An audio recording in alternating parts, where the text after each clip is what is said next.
I'm gonna read this to you quick. Okay. Now, you have to charge the the rollers in the stator with a strong magnetic field. So it's more like a neodymium magnet. It won't last very long, but once it's in motion, it will be amplified by the electrons traveling across the magnetic field.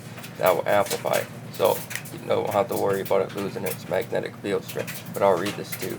You charge the stator using a negative ion generator. Costs $2 to make. You can look it up on YouTube.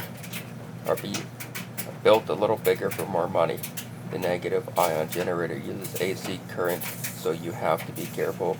You must assemble the 12 rollers around the stator, and now that the rollers are making direct contact with the stator, like the balloon pop can, you can now begin to charge the stator only. And the rollers, because when the charge from the stator, the rollers are making direct contact with the stator, so they will also become charged like the balloon and the pop can.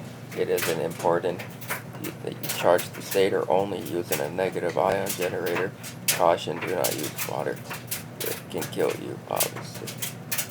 Then you will see the rollers repel the stator and also be held on by its magnetic field, so the magnetic force and the static force will be in balance with one another and play tug of war because they're both fighting each other. But if the magnetic force is strong enough and the static electrical force is strong enough, they'll be balanced.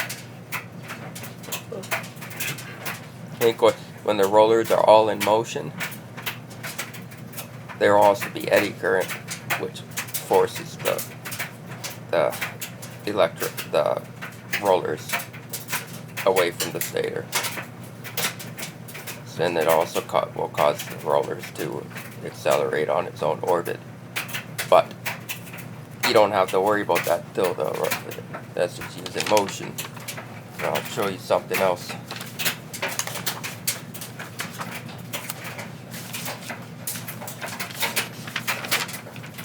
And I'm not building this because I'm not the kind of person to build something, but I can think about it and figure it out. So if you just pay attention to what I'm saying and you understand what I'm saying, you see this might really work.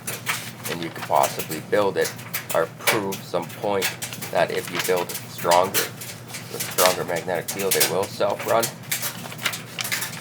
But what I'll tell you now is in order for it to can get it to self-run, I try to self-running it and observe to see if it can really self-run using what I'm trying to show you. See these rollers? When they're all in motion, you can see the rollers have a static charge. All the rollers will have a static charge because you're going to charge the stator with a negative ion generator. All three stators will carry a static charge too. But I would also like to say is, if possible, maybe you could give the neodymium element layer a static charge. That would be great. Be good. Then it will be a reservoir of negative electrons.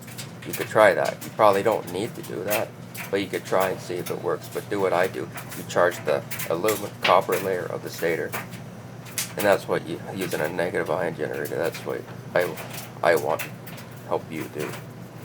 Now these rollers, when they're in motion, just like a Faraday disc or a unipolar generator, they're going to push the electrons